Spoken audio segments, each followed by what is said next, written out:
بیٹوں کو ذبح کر دیا۔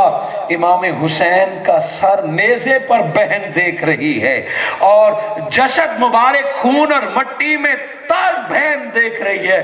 دوستو اس بہن کے درد کا ذرا تصور کرو، جس کے 4 سگے بھائی گردن کٹی، جسم چلنی ریت میں پڑے ہوں اور بہن کو گرفتار کر لیا گیا ہو۔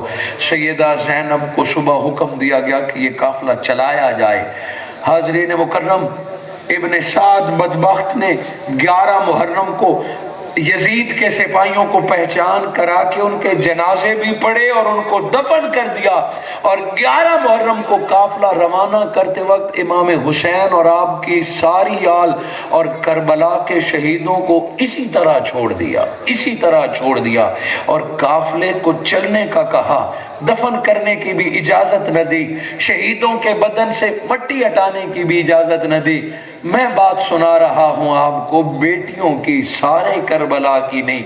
سیدہ زینب کو گرفتار کر کے اونٹ پر بٹھایا گیا، اور جب قافلہ چلنے لگا اونٹ کو کھینچتے ہیں، اونٹ چلتا نہیں ہے، اونٹ کو کھینچتے ہیں، اونٹ چلتا نہیں، اور چابک یہ تازیانہ اٹھا کے اونٹوں کو مارا مگر اونٹ روانے نہیں ہوتے۔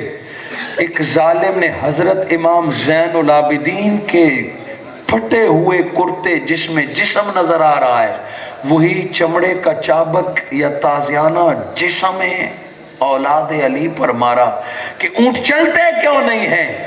حضرت امام زین العابدین جو بیمار بھی تھے، ہاتھ میں امام حسین کا سر بھی تھا، اونٹ کھینچ بھی رہے ہیں مگر اونٹ چل نہیں رہے۔ ان ظالموں نے حضرت امام زین العابدین کو جب چابک ماری کہ اونٹ تمہارے کیوں نہیں چل رہے، تو سیدہ زینب اونٹ پر سے سوار ہو کے کہتی ہیں، ظالموں اس کو کیوں مارتے ہو، مجھ سے پوچھو اونٹ کیوں نہیں چلتی، ضرور ہماری کوئی قیمتی شے پیچھے رہ گئی ہے جس کی وجہ سے اونٹ نہیں چل رہے۔ دیکھو کیا قیمتی چیز رہ گئی ہے، ہم نے قافلے کو لے جانا ہے۔ جب پورے قافلے کی تلاشی لی گئی تو امام حسین کی ایک چھوٹی بیٹی غائب ہے۔ سیدہ زینب نے فرمایا کہ میری بھتیجی حسین کی بیٹی نہیں ہے۔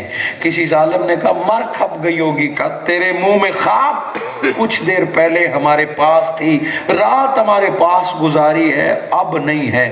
تلاش کیا گیا سامان میں، آگے پیچھے، اونٹوں گھوڑوں کے آگے پیچھے، امام حسین کی وہ چھوٹی صغرا سکینہ نظر نہ آئی گئی۔ سیدہ زینب نے کہا مجھے اونٹ سے اتارو، میں ڈھونڈ لاؤں گی، بتا دو کہاں ہے، کہا بتاؤں گی نہیں، خود لاؤں گی۔ سیدہ زینب اونٹ سے اترتی ہے اور واپس کربلا پلٹتی ہیں۔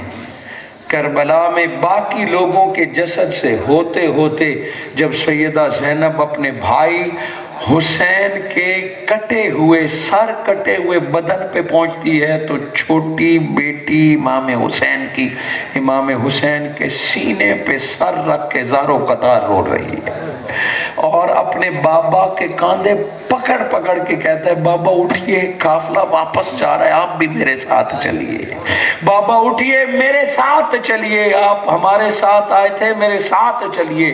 وہ بچی رو بھی رہی ہے اور اپنے بابا حسین کو اٹھا بھی رہی ہے۔ سیدہ زینب نے روتی ہوئی امام حسین کی بچی دیکھی تو یزید تیرا کچھ نہ رہے، تو برباد ہو، تجھ پہ لعنت ہو، تو نے نبی کی بیٹیوں کو رلا دیا ہے، تو نے نبی کی بیٹیوں کو بیوہ اور یتیم کر دیا ہے۔ سیدہ زینب نے امام حسین کی بیٹی کو باپ کے سینے سے جدا کیا، وہ منظر ناقابل بیان ہے۔ بیٹی روتی رہی کہ میں بابا کو چھوڑ کے نہیں جا سکتی، یا بابا ساتھ جائے یا مجھے چھوڑ جائیں۔ سیدہ زینب نے روتی ہوئی سکینہ کو سینے سے لگایا تو ایک یزیدی نے پوچھا بی بی آپ کو کیسے پتا تھا کہ یہ بیٹی یہاں ہوگی؟ فرمایا ظالم، جب سے یہ بچی پیدا ہوئی ہے، جب سے اس نے شعور اور ہوش سنبھالا ہے، امام حسین ہر رات اسے اپنے سینے پر سلایا کرتے تھے، اسے سینے حسین پر